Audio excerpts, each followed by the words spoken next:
can't do that. We got to pay royalties. Anyways. You're right. Okay, yeah. But wait, Disney does it. No, they don't. So, I mean, okay, listen. In the studio, the mighty studio. Yo. The Loose Cannons record tonight. We here. The podcast. Okay. Episode 20. Yes. The YouTube visuals. Yo. Check us out. Episode 20? Episode 20. Yo, we here now. We here, dog. We got a great show. Yes, we do. Listen, if this is your first time listening, if this is your first time watching, I'm No Justin, No Peace. And I'm Lou Rivers. And we are the Loose Cannons podcast because every week, yes, some off times, but every week, we're here as cultural commentators. Yes. Firing off our opinions about today's pop culture, politics, movies, and how they all intersect. I like that.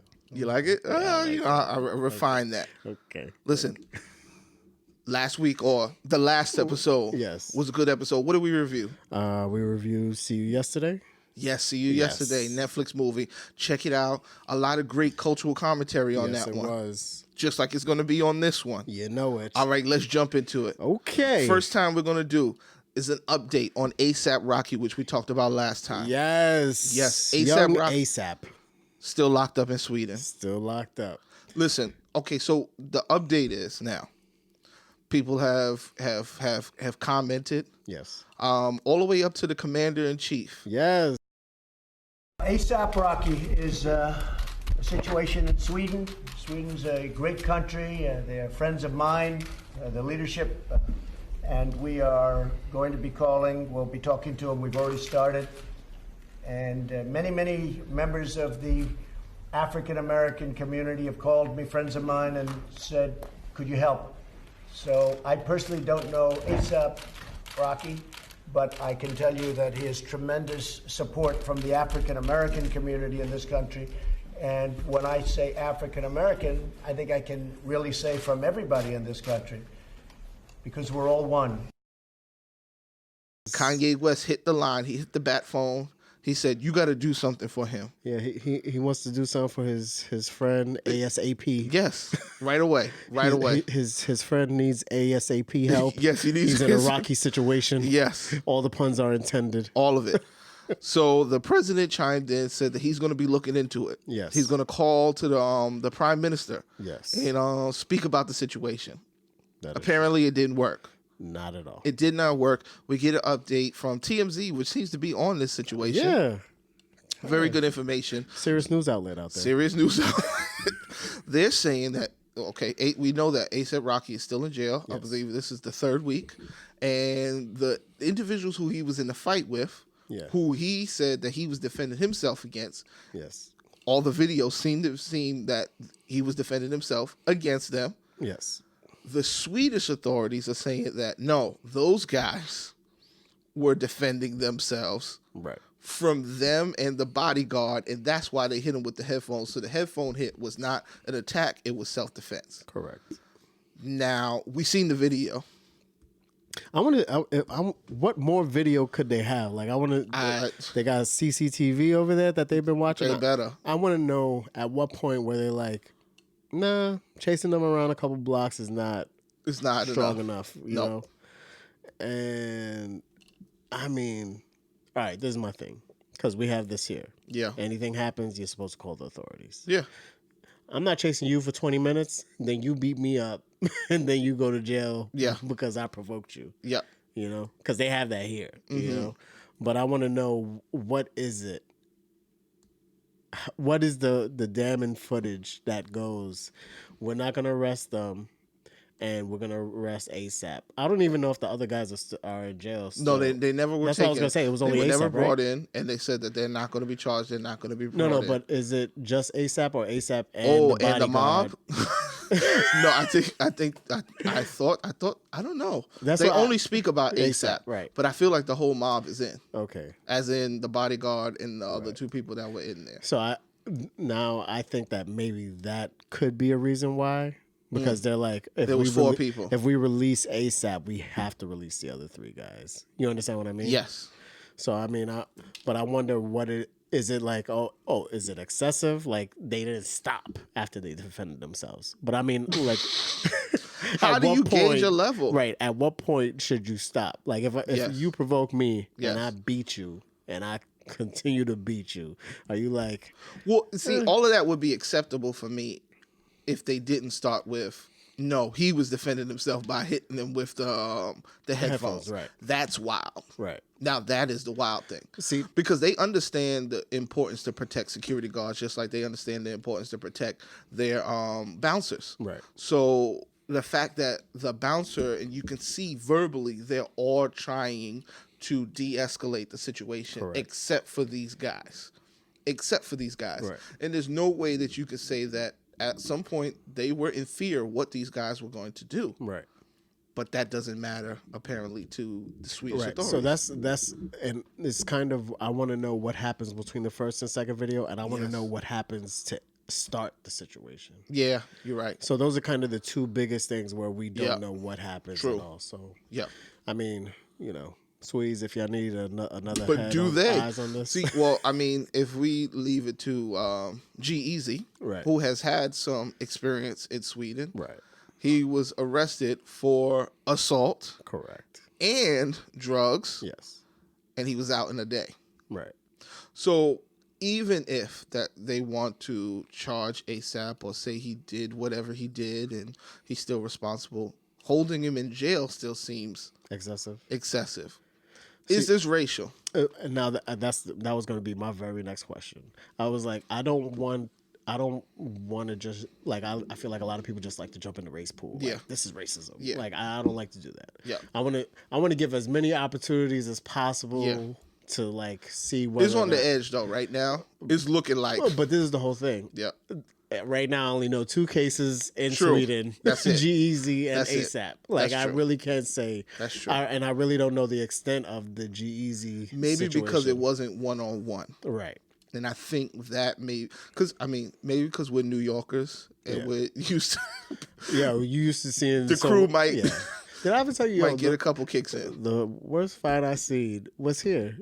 Really? I was driving down the Commons. The Commons. And it was like 2 high school fights. Like, it was like just 20 kids versus 20 kids.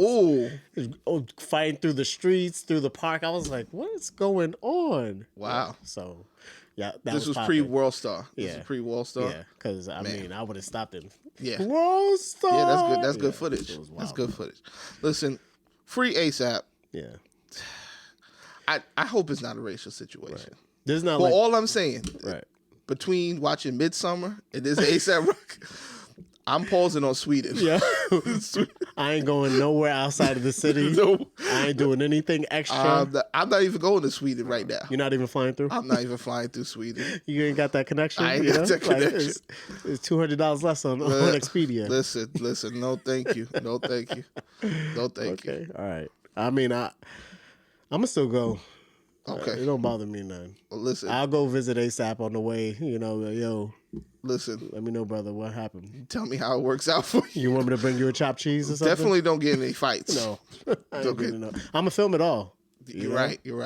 I'm going to just see what's the Call extent. the police. Yeah, see? I mean, that probably should have been done in the first place. Yeah.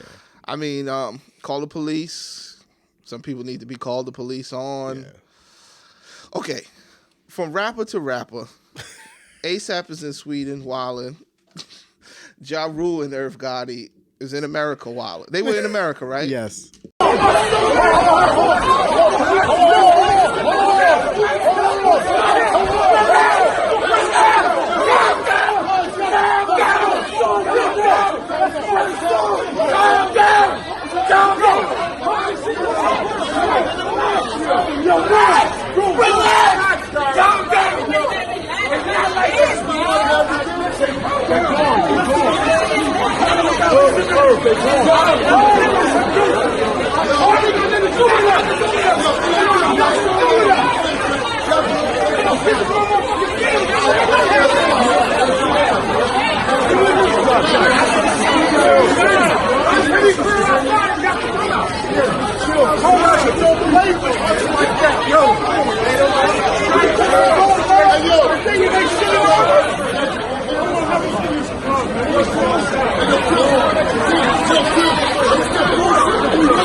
looking old. Yes. In front of a club. I was looking.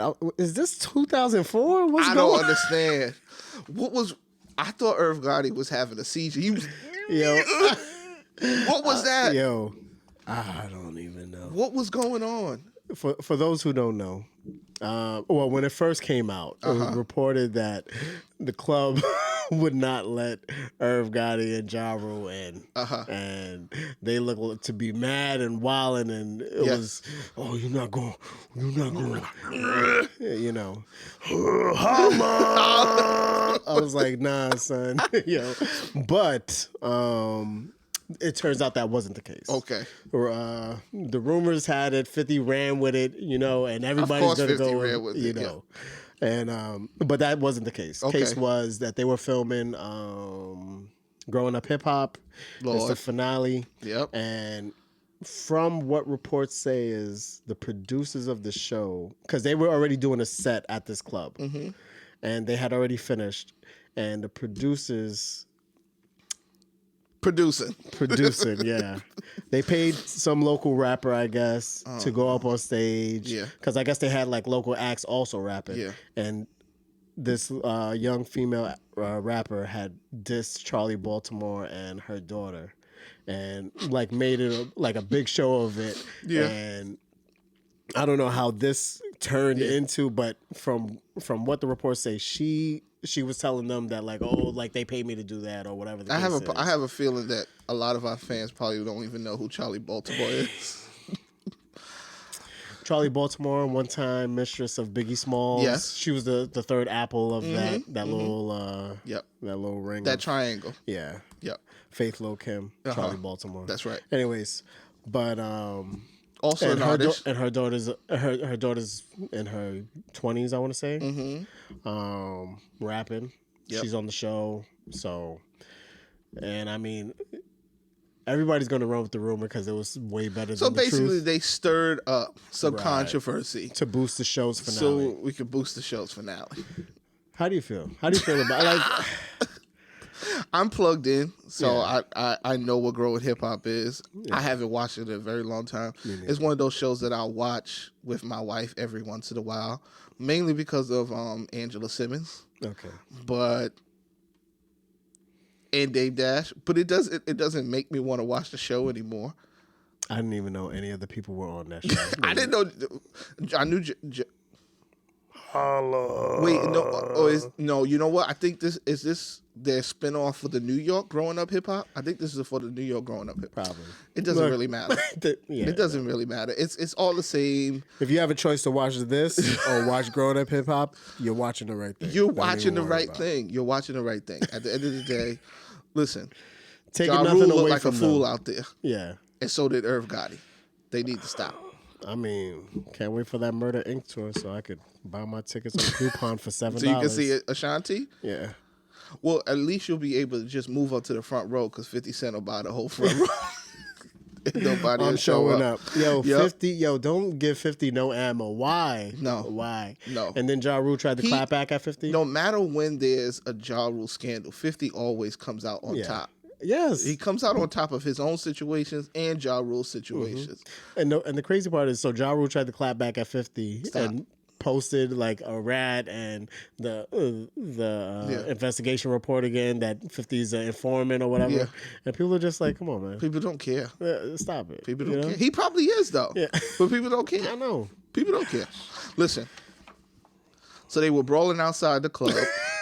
And they also brawling inside the cabin of an airplane. Oh, my gosh. Listen. Go ahead. Listen. Poppy was double tapping on the plane.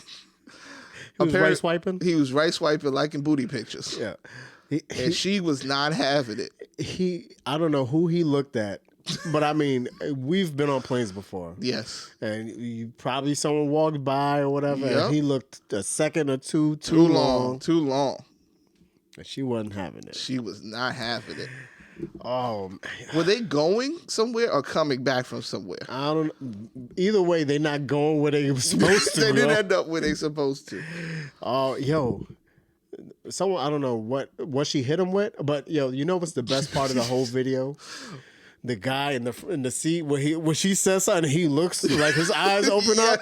I was just like, I felt the same way. Yes. I felt the same. Yeah. She was not having it. Did you hear the pilot at the end? He was like, "You're going to jail for assault." Yeah. He's like, "Okay." Yeah. Like, don't. She gonna eat that time. Yeah. She don't care. Ooh, She was like, "You said assault." First of all, he's not pressing charges. Yeah. The airplane may, but he's not going to corroborate any evidence. Yeah. No, that didn't he's happen. scared. Yeah. He's scared. You saw. I'm scared for him. Man, whoo! Look, I don't get embarrassed, and I don't believe in embarrassment. But when I see someone else get embarrassed, I know that feeling right there. That's I'd be embarrassment. like, woo! That is embarrassment. I was just the moment she raised her voice the first time, you should have got up. Should have got up. You already knew where it was going to go. That's not her first time doing that. Yeah, you know it. You know that, like, you know her. It's so funny that limits. we're laughing. This is domestic abuse. It is. We're totally laughing at it, oh, and man. it is funny. Gosh, it is funny because nobody died. Right. But just embarrassment. I want to know if they're married or if they anymore. Right. But like how far along in the relationship they got kids. You could tell she has a body of a woman who's had multiple children. God dang, dog. I'm sorry. Multiple children. Don't hate us. Multiple children. Yes. I'm not saying it's a bad body, right. But this. You wasn't saying it was a. It has miles. It has miles. It has mileage. And but there's beauty in that. But him too. But for that matter, with multiple children comes a strong backbone. Yeah. So when she hit him, she used all that backbone. Used all of that. She threw the whole hip into it. Yo. And the worst part was he's in the window seat, so it's not like he had nowhere to go. He had to squeeze out faster. Yo, you saw how fast he got up? To squeeze out and then you got to hug the seat in front of you to move through? Yeah. He had to squeeze out past her. And the flight attendants did as much as they could. They like, oh no. Yo, their faces when they turn to the camera like, no. Oh no. You would have thought that they was at a slam dunk competition. No way. She went back. She was like, they were like, get off there. It's like, I'm getting my bag. Yeah. She got her bag. Man, believe me. But this is the whole thing. Yo, the other thing is, for me, I would have been right up in the middle of that. You know what's funny? I wouldn't have stopped the fight, but I would have been like trying to catch some blow because, believe me, I'm going to take you to court too. The best part of this press situation charges and everything. Is she probably won't get arrested if she just keeps walking out. Right. They're not going to find her or nothing. If she just walks out, if she just leaves the airport, there's nothing they can do. I mean, they're going to get her name. Right. But you're going to have to find me. I already have to find another mode of transportation. I can't find it in the airport. That's it. I got to go straight to Greyhound. That's it. Come get me. Come get me. I'm going straight to Greyhound or I'm going straight home. What's up? Oh, Lord. All right. Listen. Keep your hands off each other. Unless it's going to be entertaining like this, and then we can talk about it. Listen. And according to Justin, watch out the miles you put on that body. There is beauty in it. There's no frequent flyers over it. There's beauty in it. But she's had a couple of babies. Oh, you man. can tell. Listen, all right. All right. Check it. All right. Okay. Movie news. Yo, okay. Movie news. There was a lot of updates this week. The way you wrote it, I thought it was the next one. That's why. Oh, okay. No. Okay. That is technically the same thing. It's like the same movie. Yeah. All right. So, movie news. All right. There were updates. Last week we talked about Black Ariel. Yes. This week we're talking about Black Woman 007. Yes. People are going crazy over this. Yes. People are... Okay. So we're in this age of diversity. Yes, we are. And I think people are getting the whole idea of diversity wrong. You don't have to change characters to be diverse. We just want more movies with people of color. But people also have to understand with that, you have to make real profitable movements. And the most profitable movements are either current properties or things that have worked in the past. So Black Panther. Yes. It's a necessary thing because that's the only type of movie that can make that type of money. Right. No matter how great of a drama you make, it's not going to make that type of money. Correct. Little Mermaid, the amount of money that is going to make is going to be huge. Correct. And with a brown face is very important. Right. Crazy Rich Asians. That was already a current property. Right. And that community's been stifled so much, they're going to come out in droves and watch a movie that has them in it. Exactly. And they should. Okay? But it's already a current property because it was a book. Right. And it's a romantic comedy. Right. Those things do well. Yes. So therefore, those have to be the first steps to say, hey, listen, we're here. This worked. Yep. And then now we can move and doing other things. They're already moving. Like, look at the farewell with Aquafina. Aquafina. That's the next step. I don't know if that was a book, but that already is such a big opening. People understand losing somebody to cancer. Everybody can accept something like that. So therefore, people are going to go out and see it. It just so happens that it has a whole bunch of Asian faces. Perfect. These are the steps that you have to make.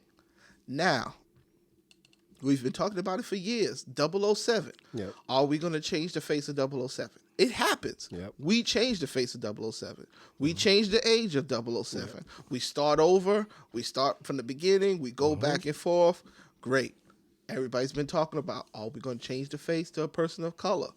People's names have been thrown out. Idris Elba was one of them. Ladies were ready for some Idris. Who's not ready for Idris? I mean, but he's got the physicality. He's got the handsomeness. He's got the accent. Yep. It actually makes sense. Now we're hearing that there's going to be a black woman who plays 007. Yes. James Bond for y'all. James Bond. Yes. I'm fine with that. I'm perfectly fine. First of all, the movies have been great. Yes, they have. These series with Daniel Craig has been great. Awesome. If they keep on this trajectory, it's only going to get better. Right. I don't understand why people have such an adverse reaction. I don't even think they have a problem with it being a black person. I think the adverse reaction is because it's a woman. Right. People don't feel they will enjoy action movies with women. Right. Which is not true. Definitely not. It's like action movies with women have been done historically not in the best way, not in the same way. We've recently seen Atomic Blonde, which was so physical that it was great. Yes. There wasn't that separation between what you would see with a Keanu Reeves and a Charlize Theron, which is great. Let's see It's like when they have the resources. So it's like when they have the resources. It's like I remember the first time I saw Salt. Right, Salt with Angelina Jolie. Yep. Which the role in the movie, everything was set up for Tom Cruise. That's right. And I guess he ended up falling out of the project, and they actually was like, let's try a female lead, Angelina Jolie. And the whole thing is that now you have the resources, all the stunt coordinators, everything is there for her now. Yes. It's like if you have a female lead, a lot of people aren't jumping on that project, but because the project was already set up and you have all these hierarchy people behind the scenes, now you don't have to stumble. You don't have to worry about putting out a bad product. Yep. You know, and the movie did great. Yeah. So I like action films. Aliens is one of my favorite. Great movie. Terminator 2. Sarah Connor. She's major in there. She's back. Yeah, she is. Action movies with women work as long as you don't try to sugarcoat. Right. As long as you don't try to placate it for, woman wouldn't be physical. No. Make these women just as strong. Right. And it's great. If you don't watch James Bond, then you wouldn't know that there's already women in that universe. Right. Naomi Harris, a black woman, is in the universe. And she is a killer. Yep.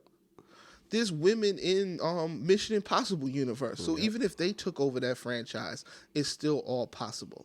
And I heard a debate on another podcast, and they were like, it's kind of weird to have a woman in the universe. First of all, it's a secret agency. If there's women in that country, then there's going to be women in the secret agency. Because, hello. This isn't it the is it MI6? MI6 is, listen, there's people of color. There's people of color in the James Bond universe. Right. Jeffrey Wright is one of the main central characters. He's in the CIA. It could be so many different places. It could take so many different faces. Why not? And that's like saying, especially from the beginning of Daniel Craig's first movie to Skyfall, where Judi Dench's mom.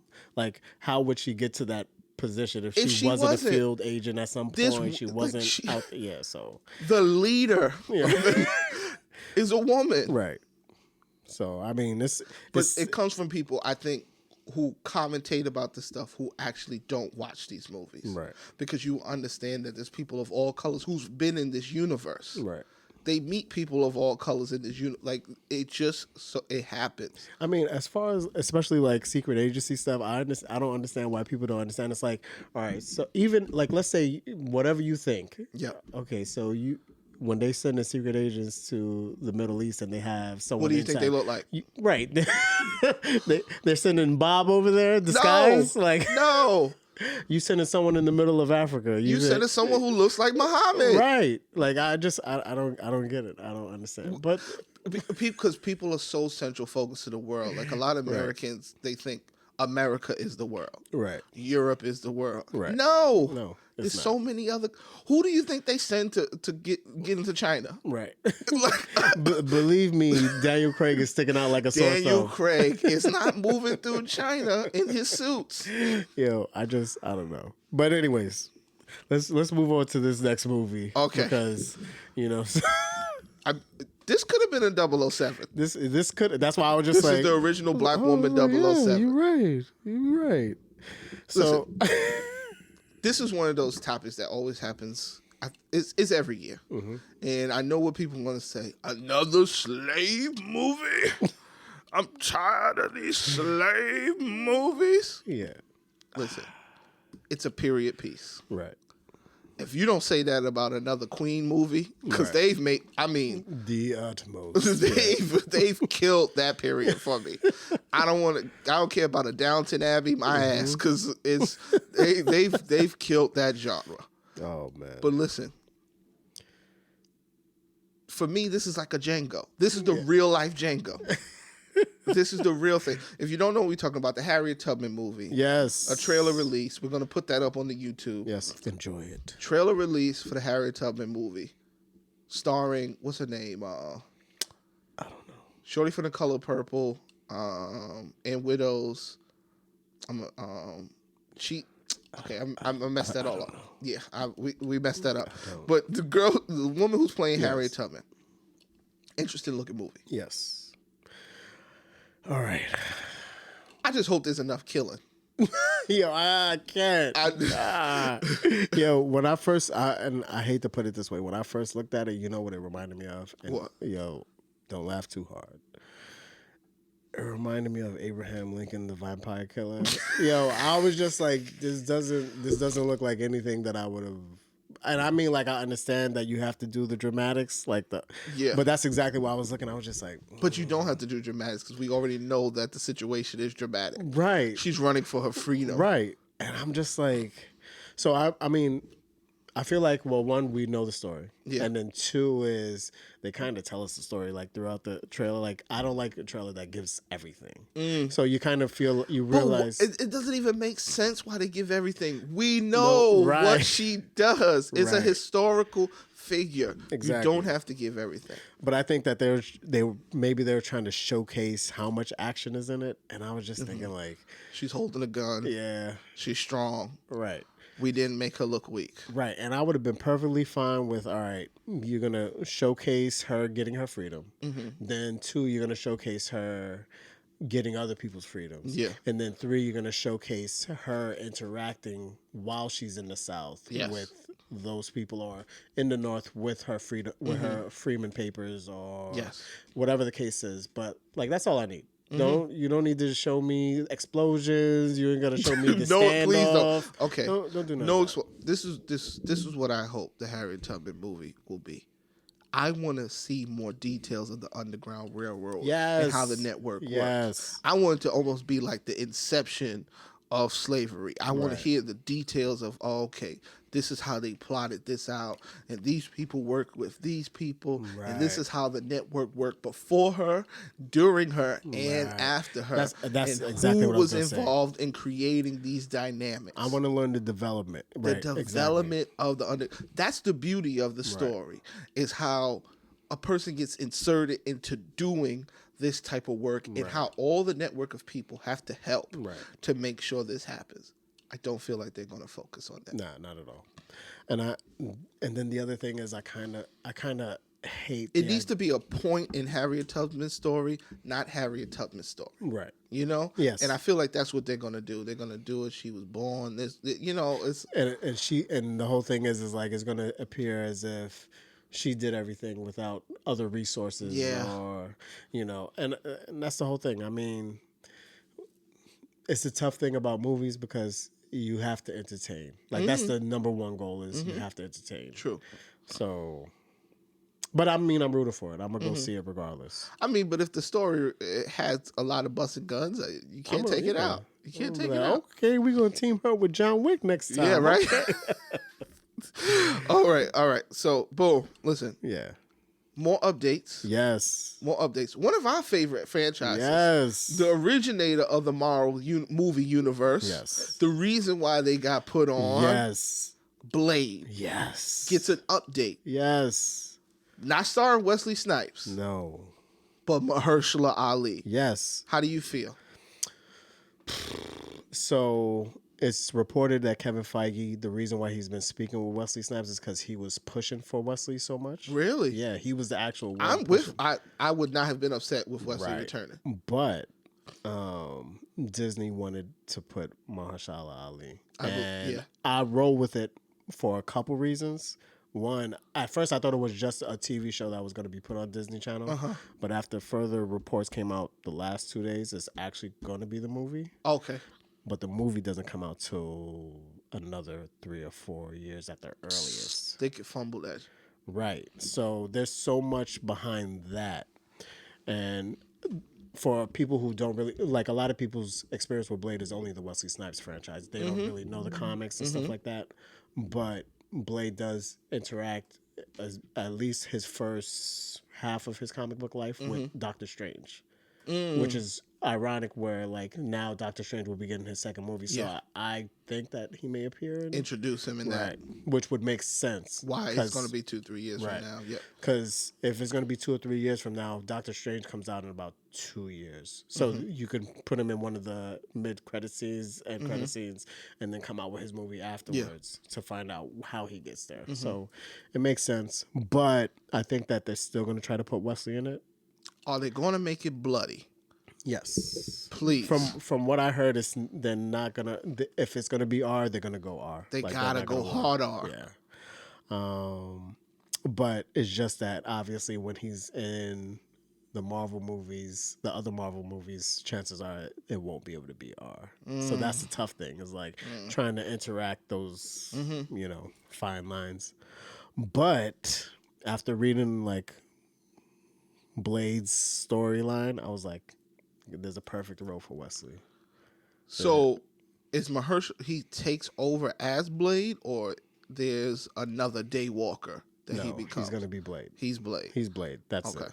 So, and this is the whole thing. Before he even meets Whistler, Chris Christopherson's character in the first Blades, when he's a kid, and his first vampire hunter is actually a black vampire hunter who trains him in combat as a kid. Okay, that's dope. And I was just like, perfect for Wesley. That's a perfect storyline. Let's do it. Let's go Batman Begins on it. Right, exactly. Let's go Batman Begins. He starts off, you get to see the development. Bam, now we got Blade. Did you see Wesley Snipes' Instagram? No. He's kind of throwing a little bit of shade. Some motherfuckers are always trying to ice skate uphill.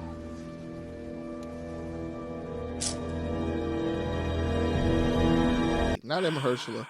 Okay. But he put, because I think like Wesley has been working since the third one, trying to get the Blade franchise back. I don't know why they would not have brought that back unless they were just like, we want to put our funds other places. Right. But Blade was so good. They messed up the third one. Right. It's nobody else's fault, but they messed up the third one. But he put up the clip, you know, mother suckers always trying to ice skate uphill. Yeah. I love that. I love that clip. But then Mahershala put up a picture of Wesley. He was like the original, the OG, this, that, and the third. Because who doesn't have respect for Wesley Snipes as a performer And he embodied Blade. Right. That's like you can't take him out of Blade. You can't take Homeboy out of Wolverine. Right. What's his name? Hugh Jackman. Hugh Jackman. Yeah. Like they killed those characters. Right. Like. But that's a big reason. Like I was just saying earlier about these new crops of black actors. Yeah.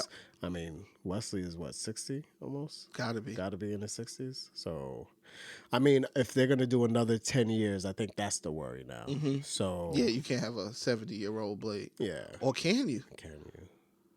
Does Blade die in the universe? I mean, but then again, he's a vampire, so he can't die. Right.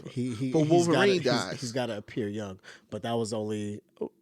And well, this last time when he dies is the old Logan storyline. So he's already old and he's in the future, which a lot of people don't realize with this movie because he's further in the future than in the movie. And even in the movie, they're in the future, just not too far off. Gotcha. So, all right.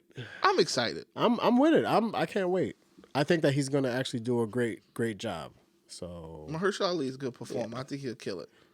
Yeah. All right. So that's it for social media. Yes. Well, not really. No. Because that's where we get our updates. This week in racism. This week in racism. This was wild. This was wild on like multiple accounts. We're going to put the video up, but security guard pulls gun on police officer. Not a police officer he didn't know was a police officer. This police officer has a uniform on. Full uniform. Pistol on his hip. Yeah. Badge on his chest. Mm-hmm. Little star things on his thing. Walks into an IRS build. It was what was it? It was was it an IRS? I think it was an IRS. Some building that has a security guard. The security guard tells the police officer, "You can't have your gun in here. You need to surrender your weapon." The police officer is told this by the security guard. Not CIA, not FBI. He's not in the White House. All right. Now, this is the whole thing. Let's say that I couldn't have, like, I'm a police officer. I come in and I can't have my piece. Yeah. You tell me, cool, I understand. I'll come back. Yeah. Why do you have to pull your gun? You don't. Right, like, you don't feel safe. You shouldn't be a security guard. You shouldn't. You don't feel safe with the police officer with the badge? I'm in uniform, full uniform. I'm sorry, yes. I can't take off my black face. I can't. So okay, so let's backtrack. Let's set the scene. White security guard at the building pulls the gun on the black police officer, telling him he's saying that is because he can't have the gun that he has in the building. But let's make sure people understand. Yeah. This isn't the entry of the building. This isn't the first floor. He's already on the floor.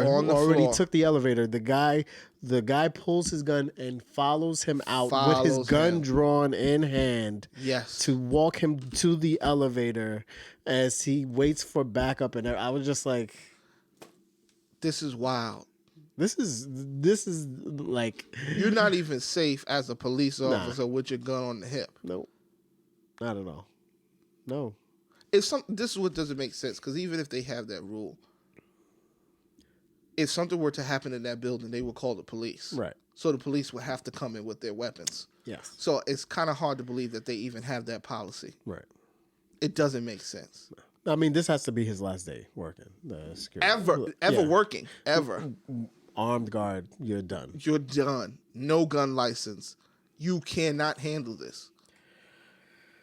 Not only that, he calls the police on the police officer for backup. And then the police get there like, what's going on? Yo, exactly. Like I would walk in, I couldn't. This is the only time I kind of wanted the blue wall to kick in and them to pull the guns on him. Yeah. Like, what are you thinking? The black police officer, I mean, he made all the right moves because it made sense. Like, there's no way I'm going to pull my gun on this fool because he's going to shoot. Right, he's going to shoot. He's definitely going to shoot. And then even if he doesn't shoot, or even if he doesn't hit me, I'm going to have to shoot him. Right. So it's like the only thing for people to stay alive. Now, this is the only thing. Man, I wish other police thought like that. I wish other police thought like that. I wish they could think about de-escalating the situation instead of bringing more rage. No. It just makes more sense. But I mean, he wasn't. It seemed like he was rageful from the video at all. Who am I to use logic? Just wondering. Who am I? There's no way that this. Okay. There's no way that this person can read. Like, there's no way that there's intelligence going on in that brain.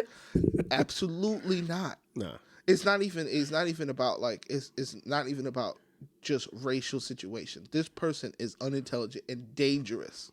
You at that point you have to see the bias in yourself at that point. You have to. All right. But let's roll to the next. Listen, just like every week, a lot of these things happen, and we scoff at them. But there are things that happen, and it's just like, you know what? Human beings are amazing. Yes, they are. His name is Raviante Harris. Raviante, okay. Raviante Harris. Okay, cool. I don't even know what city was this? I don't even know now that I'm thinking about it. Okay, so Raviante was taking a walk on a bridge. Yes. He sees a young lady standing on the ledge of the bridge, on the edge. Right. She's standing on like the cable of the bridge, right. leaning over.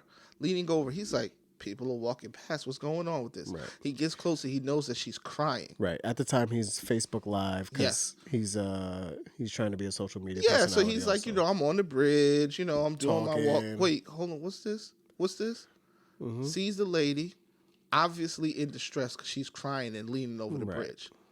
His intelligence kicked in and said, "Hey, something's not right here. Right. I'm a concerned individual. I'm not going to walk past like other people. Right. I need to just inquire." He gets closer. The young lady's crying. He grabs out for her and gets her to come down. Come to find out is exactly what he thought it was. Yep. She was going to commit suicide. Right. The young man stepped in and stopped the woman from committing suicide. Yep. Which is a beautiful thing. And this is exactly why we have this section for killing with kindness. Right. Now, the one thing that, people say something, but as New Yorkers and as a lot of people in the United States of America, we have a tendency just to walk past things. Right. We see things happen, oblivious. We don't inquire. I think most of us have seen people crying, maybe not standing on the bridge, but someone who's obviously going through something and in distress. And one of the problems is like in our culture, we're moving so fast, we can't even really sometimes think about other people. We're always thinking about what's going on in our society at this moment. So with that said, we just want to raise up Raviante Harris. Yes. For stepping in and not minding his business. Right. And saving a life. Right. We went from one situation where white and black to another situation where white and black. Yes. And we all try to aim to be on this side. That's right. This is the side we should all. The first one was one person acting inhumane, and the second one with Raviante was him acting like a human and seeing another human and say, I have to do something about this. Right. Good job, sir. All right. Main event. Yes. Main event. Listen, we went to the movies. Yes. We sat down. Yes. We had our snacks. Yes. I had a large popcorn. I had candy. You had candy. I had some Junior Mints. You had some. That's an old man candy. Exactly. That's an old man candy. I had some Junior Mints with my crown. Listen, we sat down. We watched this movie. It's nostalgic. Yes. It's from our childhood. Yes, it is. Listen, The Lion King. A swinger. Directed by John Favreau. Yes. Starring killing voices. It for Marvel, huh? Oh, killing it. Okay. John Favreau, starring Donald Glover, Beyonce Knowles, Carter. James Earl Jones, Seth Rogen. What's the other guy's name? Chiwetel Ejiofor. Yo, I didn't even know that was him. Scar. He was fantastic. Yes, he was. Fantastic. Listen, The Lion King, this was a was not live action. No. What do you call? Do you consider it live action? It's not animated. It's not animated, but it is animated. But it is. It's not, and it wasn't quite live. It's not action. Cartoon. Right. It's made to look like real animals. Right. And it wasn't quite live action because all they got was the facial expressions, basically. Yes. So that's the part of it that's live action. Okay. So, but I mean, new, updated, because now these live action movies remade for our kids with the remembrance of what we went through. So yes. Disney knows. This is his second go around. I think he did Jungle Book. Yes. And now he did The Lion King, so he seems to be the guy. Yes. Initial thoughts. I enjoyed it. I'm glad that they didn't change a lot. I think that some people were upset, like, oh, they didn't do anything different or new. Why would they? Why would they? The story was perfectly crafted. You know, like it moved along well. It had its good parts right before, the middle, and then the ending of his culmination. So I mean, I felt like it was Let's just use that right there. That's it. We have the scripts. Okay, we're just going to add a little something here and there. Have the actors have a little freedom to ad-lib certain stuff. Yes. And that was it. I felt like that was perfect. Initial thoughts, trailer seemed interesting. Of course, they were hyping up the voices. Yeah. I was interested in seeing the voices. I didn't know if I needed the movie. Right. I was fine with showing my kids the DVD, the Blu-ray DVD. But sitting down, I was hoping that, it added something. Right. I don't think it did. I'm going to tell you what it added. Okay, go. It added Disney's holiday push for Disney Plus. That's exactly what it was there for. I was thinking about the time, and I was just like, oh, it's not going to be in time for the release, but depending on how long the run is, this is definitely going to be They got so much, because they're probably going to pull every DVD from every store. And so it's going to be like, oh, but you want to see the original, right? Right. So go back and see the original on our platform, and that's the only place you can get it. And here's 2 months for free. Yep. And then after that, you pay $15.99 or whatever. Nah, $6.99. That's pretty cheap. So, all right. On a side note, we'll talk about the price real quick. Disney, just stop this real quick. So, when I first looked at the price, everyone was just like, "Oh, like they're gonna kill this. They're gonna kill this." The first thing that I thought about was this isn't to go against Netflix, because the only other thing that I know that has a price range around this that offers this much is Amazon. And Amazon Video coming into its own right now, like this is to stop that. I think it's more for that. Netflix is too far ahead. Yeah, because but Netflix seems to be drowning in certain budgets. So you think it's like people's budget is like, okay, so Netflix is my number one, and then what other platform am I going to have? Right. Because if you have a family, you may not feel like there's enough content on Netflix. Right. So you're going to get Disney for the kids, and you know what content is coming through there. Right. And the Disney Channel content, it's a lot of stuff. But then just think about this. All right, I know that it's going to be $6.99 for that, but if they offer something for $10 or $15, it's going to have that. It's going to have Hulu, which they own now. It's going to have some sort of Fox, maybe the Fox Sports, or maybe Fox. What is the movie channel that they do? Fox does some sort of movie, like Spike or something. But one of those original broadcasting. Yeah. And then if you get a whole package, like, all right, I'm all set, basically. You know who should be like scared? It's not as much Amazon and Hulu and all those guys. Cable. Yeah. Yeah. Cable's done. Cable's basically done. Cable's done, dude. They're really, like, right now, they're all pushing to get onto these streaming because they don't services. They don't make any of the content. Right. And that's what Netflix understood is we can't stay in the game of not making the content. Right. Because that's the key. So now the content owners can say, hey, listen, and the prices is going to change. Yep. I don't need you anymore. Yep. I'll just go on one of these platforms and they'll give me the bag like I want the bag.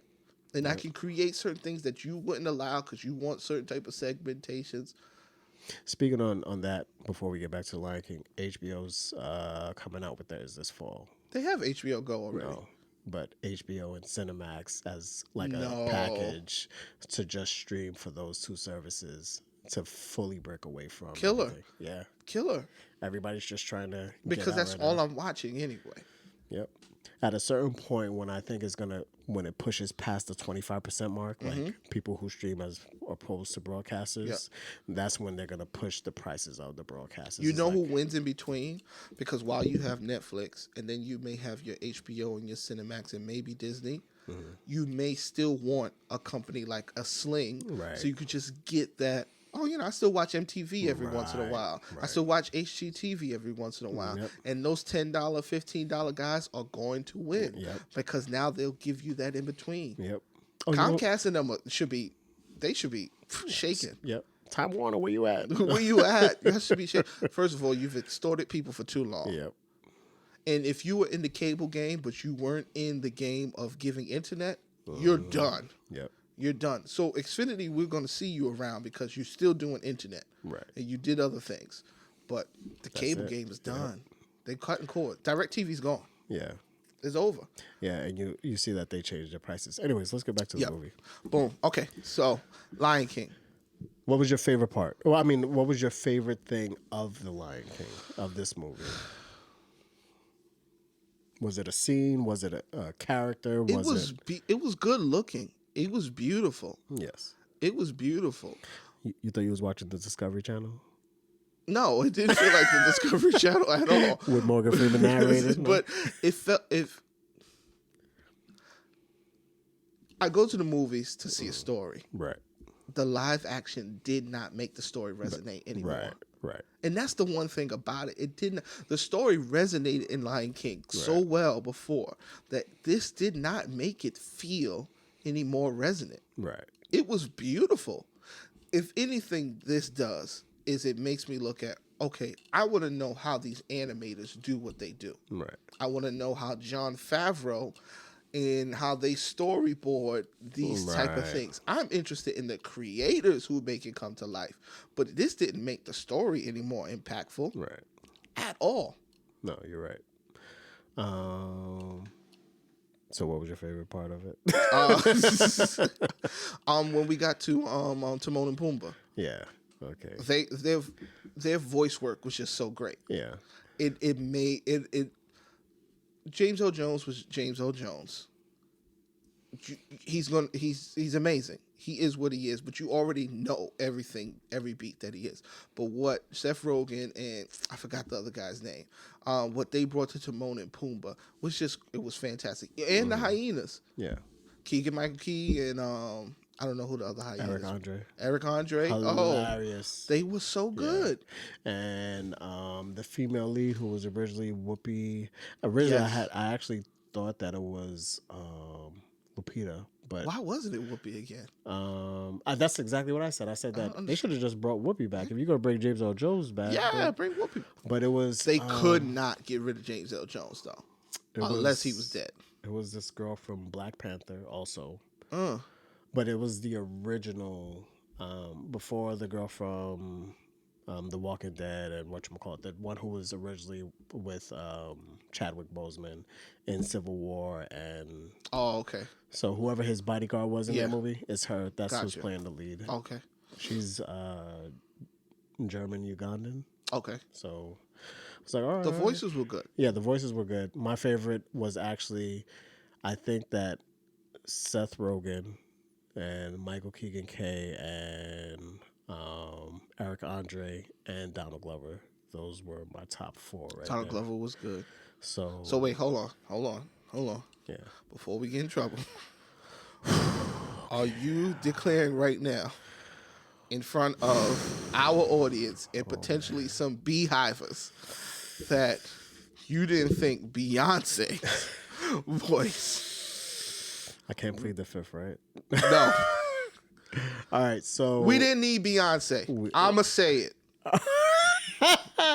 All right, to sell it maybe, but not to make the movie. To sell it, definitely, and I mean not to get any beehivers upset, because I mean I love Beyonce. Yes. You know. I mean, if they tweet negative things about us, at least it'll get out to some more people. Come on, Black Twitter. Let's do it. But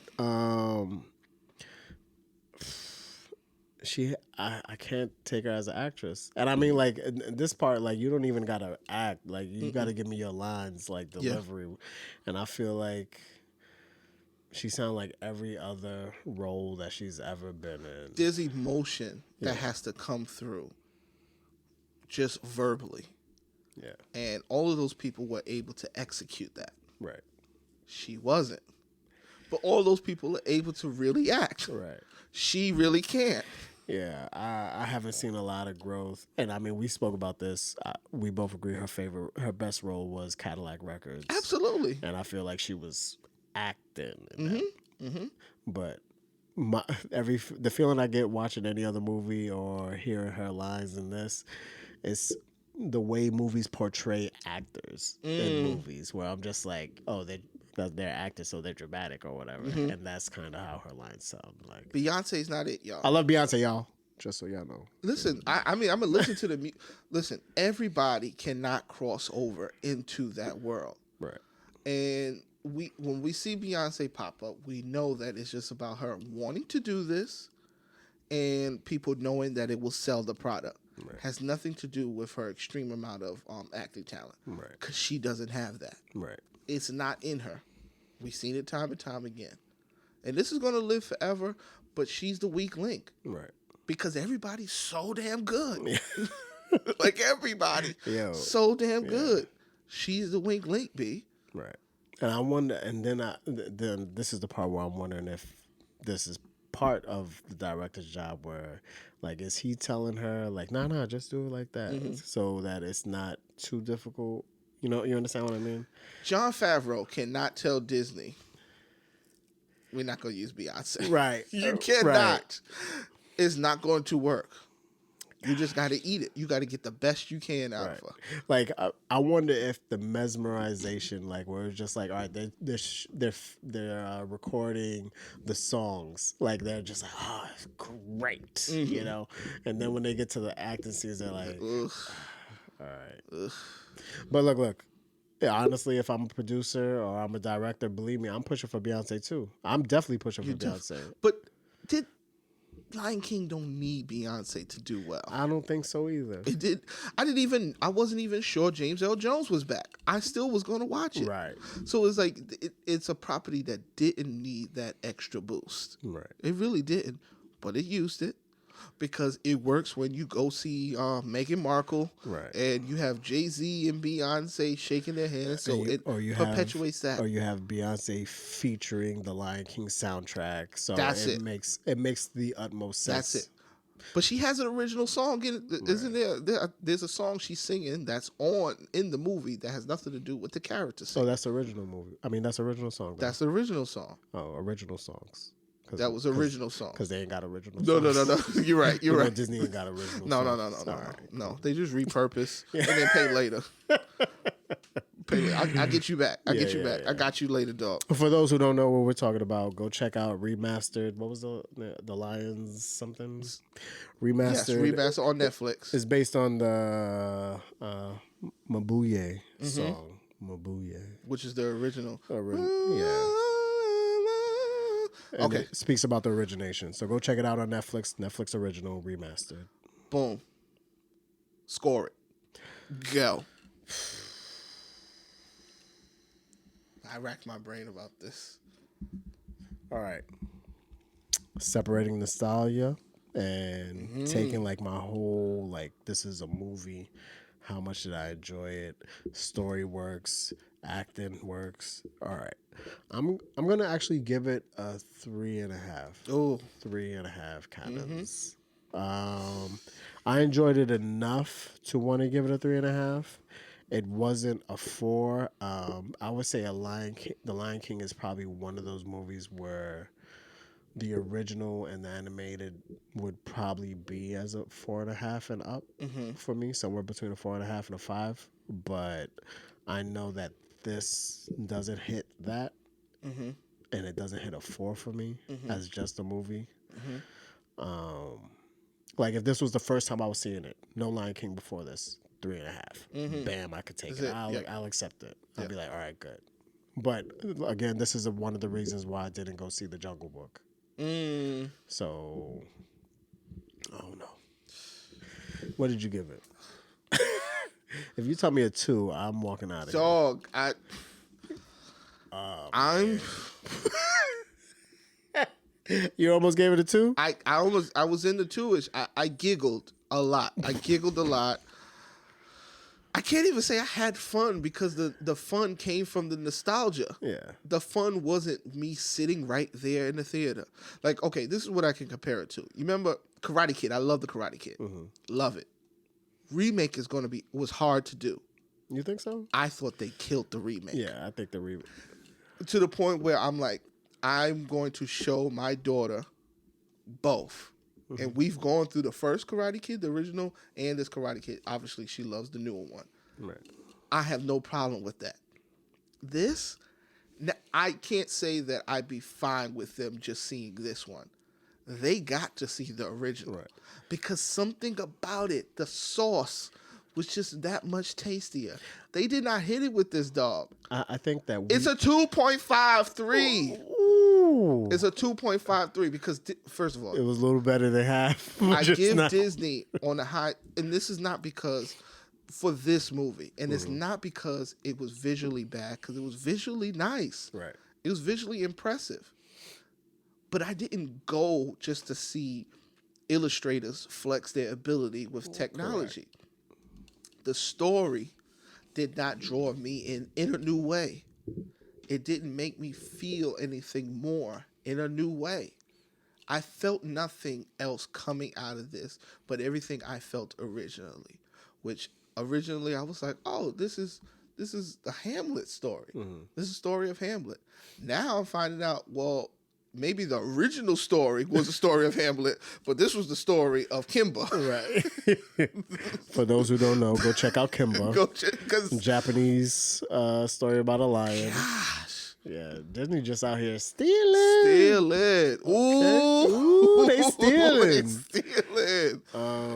Man. All right, so I think that we're gonna have to. We should change the name of these movies. Like they shouldn't be considered remakes.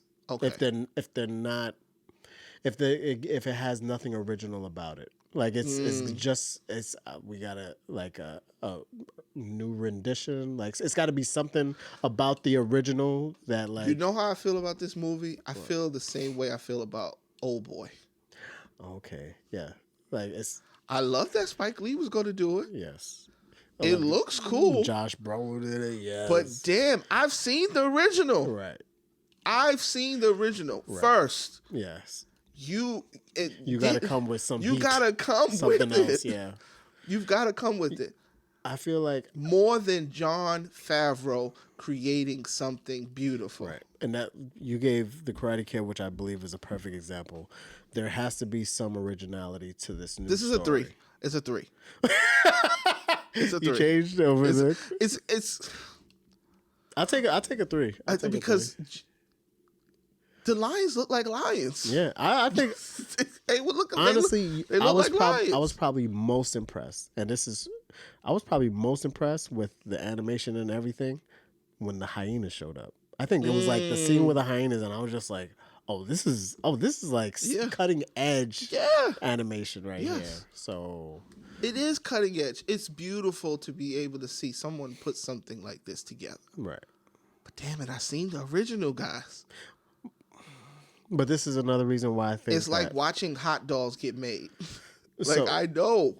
So the good live animation movies that I feel like Disney has done, the reason why they're so good is because there's human elements to them.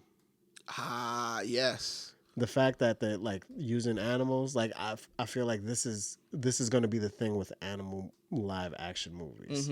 So you take this one, you take The Lion King, you take The Jungle Book, even Dumbo that just came out. It didn't do that well, but I think it's purely for the aspect that the main character is an animal. Yeah. Like it's tough, but if you think about something like Alice in Wonderland, or you think about stuff that they did. See, now that, yes. It's the human element with the idea of that world when you was growing up. Yes. So then now I feel like they will have their biggest tests with The Little Mermaid.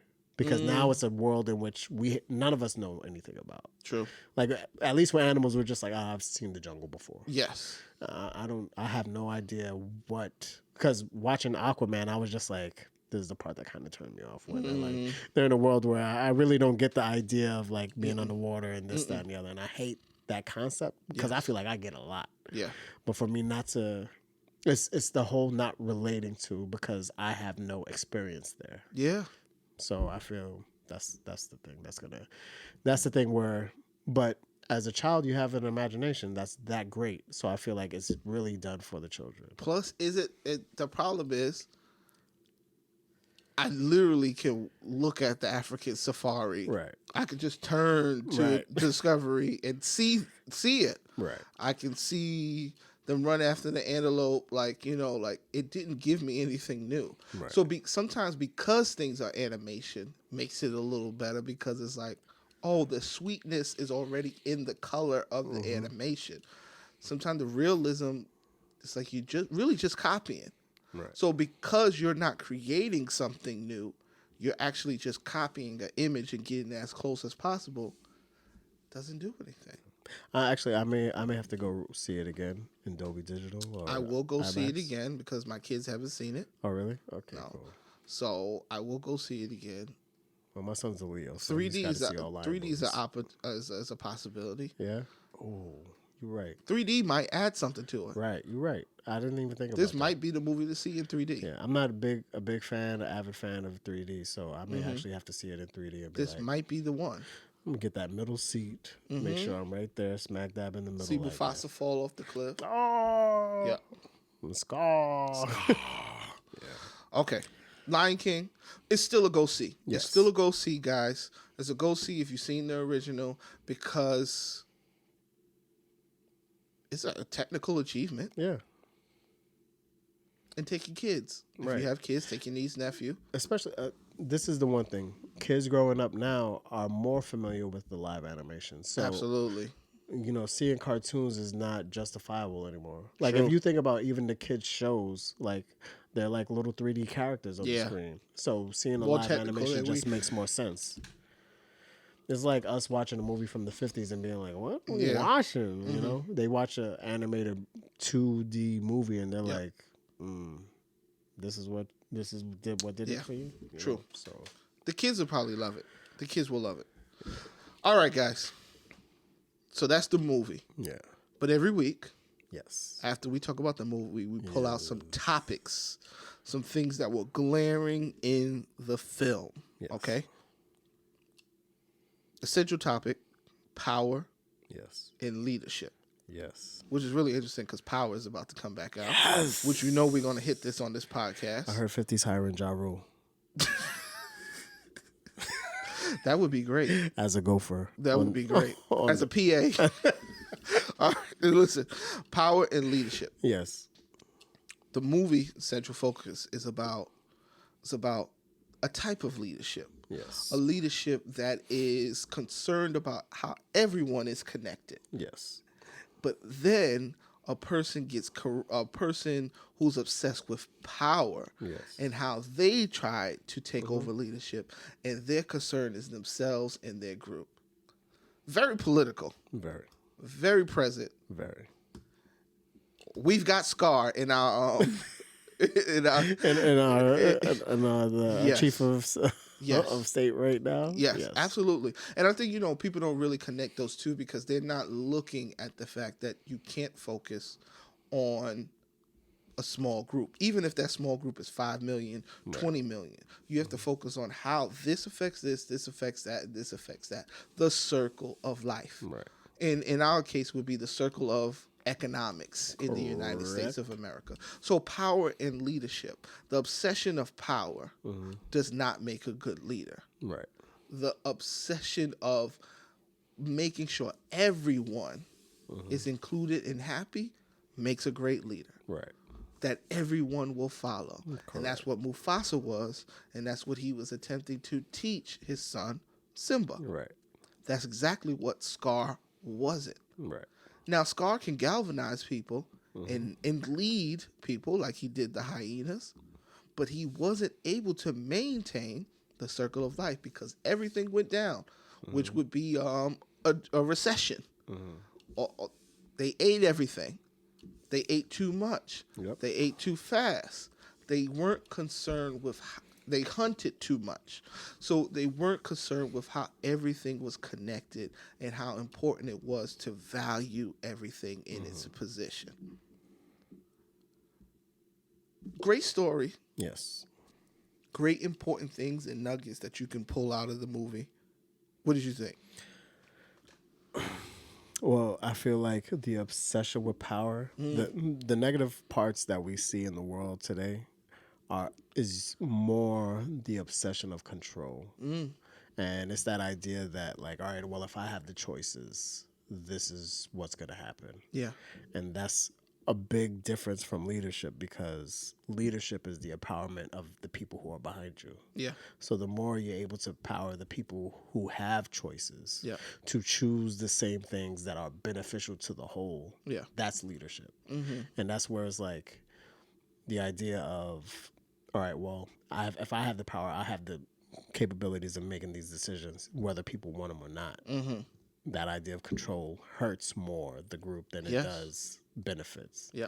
But that idea of, like, let me empower this one and this one, and now our idea is the same. Yes. Our focus now is like, all right, well, we're going to do this. We're going to do this. I explained it to them, but it's their choice. And now that's where people are just like, oh, I want to follow him. Yes. So it's that idea that leadership leads to greater power because people feel like they're making those same choices, or those are the choices I would make. Yes. So I feel like it's that contrast where it's just like, one is like me, but then if it's us and we, it makes more sense to go forward. So, yes. But in the movie, you kind of get that, where it's Mufasa and then it's Scar, and Simba has this idea where I want to do the things that I want to do. But you have to consider everybody else. That's what Mufasa's continually trying to tell him. Yes. Like, we have to keep doing this because it's everyone. It's not just us. It's not just me. It's not just you. It's us. That's right. And every time he's with Scar, it's always about, oh, well, you should learn your roar, or you need to do this. Yeah. And it's about you and how you can, because he wants to prove that he's an adult. Yes. Don't prove that you're an adult. Prove that you can lead, and then you have the opportunity to lead. Yeah. You know, so. There's a book that it reminds me of. I found it, and my wife is reading it now. It's called Servant Leader. Yeah. And it's about leaders serve. Right. And that's what Mufasa was doing. He was serving the greater good by doing the things that needed to be done for others, not for himself. It wasn't about his kingdom. Right. He was the king because he was the king. He didn't have to exert anymore. Right. But he needed to do this to help his son. He needed to do this to help keep the Pride Lands going. He needed to do this for whatever animals. You understand what I'm saying? So being the server, the one who is to be a leader, is to actually to give of yourself, not to take of others. And I think that's what people get it wrong. It's like when they think about control, it's like, what are you going to give me? No, if you're the leader, you're supposed to be giving last. Right. You give to everyone else. Right. And with that completes the circle, because if I'm giving, you're giving, it just cycles around and brings us to that circle of life. This eats this eats that. And when we die, he says, when we die, we return to the ground, and it makes the grass grow, and they eat of the grass. Right. So it's that cycle, and it's the same thing in our society and in our life. When you do this, some person does that, and then the next thing is a domino effect, and it completes the circle. But some people want to exist outside of that circle. Correct. They want to just extract from everyone and disrupt that domino effect. And that's what we've seen the results is when Scar disrupts that domino effect, we see what happens. Yeah. People don't have that foresight to see that, like, this decision affects a whole bunch of other things. Yes. You know? And I think that people just misunderstand or don't see. And I mean, as humans, we're subject to that now. Like, I love the fact where it's just like we're thinking about, like, oh, these animals are endangered or this, that, and the other. And it's like, we didn't have anything to do with that, or like everything to do with it. Everything. They were perfectly fine from them. Everything, yeah. Oh well, we didn't directly do anything. Mm-hmm. Well, you don't have to directly do anything to have an indirect effect. No. And that's the concept right now. So, well, I mean, you may not, but someone directly did something. Correct. Someone tore down that field. Someone fished. Like our obsession with eating certain things, we're messing up certain cycles. We're getting rid of certain fish populations that were eaten by other fish. Like we're messing up certain cycles with our obsessions and our growth with things. And our obsessions with things are based off of things that are marketed to us. Mm-hmm. So someone did something, and they've always done that thing for financial gain. That's always the goal. So do you think that Simba upsets the cycle with his being the first vegan king? Damn, yo. Yeah. The Lion King is about vegans. Yeah, I see. The Lion King is about vegans. Changing the world. Wow. This is vegan propaganda. One meal at a time. One meal at a time. It's like we can eat these bugs. Yep. See? These bugs keep growing. We can't eat everybody, y'all. We can't eat everybody. We can eat these bugs. All right. And then next week, we're going to do CrossFit, all right? Damn. Wow. See? Wow. Watch Simba's out. a liberal. Uh-huh. Wow, he's a progressive liberal. See? Damn, they knew. Disney be knowing. 94. Disney be knowing. 94. Right? Wow. Yeah. All right. So, boom. Listen. Simba, he had a purpose. Yes. Because he was the son of a king. His purpose was to be the king. Yes. Now, he knew what his purpose in life was, but to get to that purpose, he had to learn some lessons. Mm-hmm. And it's glaring that, we all have a journey to get to our purpose, even if you know what that purpose is. Right. And hindsight's 20/20, so we're able to see how important it was for Simba to go on this journey to end up taking the throne. Right. Because he wasn't prepared as a boy. He wasn't prepared as a cub. Right. Who he was prior to going with Timon and Pumbaa and growing and going through all those things prepared him for this moment. Right. And that's the same thing in our life and in our society. Who we are right now and what we're doing right now is preparing us for our purpose. And I think I want our audience to take that in. Whatever you're doing. Right. Whatever you're experiencing right now, and whatever your goal is or purpose, specifically purpose, understand that what you're going through right now, what you're experiencing is preparing you to take your throne, preparing you to be the king of whatever. For us, the kings of podcasts, the kings of YouTube, movie review content. Yes. And for you, it may be, the queen of hairstyling. Holla. It may be the king of barbering or the king of fashion, whatever that is. So understand that our life and our journey end up dictating and developing our ability to go and grab our purpose, just like Simba did, and go and retake our throne, our rightful throne. Did you do you feel like you've figured out your purpose in life, no matter how simple or how complex? Do you feel like you've found it or you figured it out? I think no, because I feel like I'm always constantly feeling like I zeroed in. I don't know where I'm ultimately going to be. Okay. I know what it is, the things that I'm interested in heavily. Yes. And I see how the reason why I'm interested in those things are in a way divine. Yes. Like why I'm so interested in movies, why I'm so interested in music, why I'm interested in content creation was such a natural thing. Right. I can remember almost the moments in which I grabbed on to oh man, I want to do this thing. Right. But I don't know how that's going to affect the ecosystem. I don't know what it is that I'm going to create that's going to affect another person or how it's going to affect them. I don't know what's going to culminate. I don't know if it's going to culminate in me producing a bunch of movies. I don't know if it's going to culminate in me producing a bunch of content. But I know, I guess it's almost like Battleship. It's like you can plot coordinates around and you can zero in on where that ship is. So I have the coordinates plotting around where I think my purpose is, but I don't know exactly what it is yet. You? Okay. Yeah. I'm of that Hakuna Matata mentality. Okay. I don't quite know what tomorrow has or the day after, but my ultimate goal is to be happy.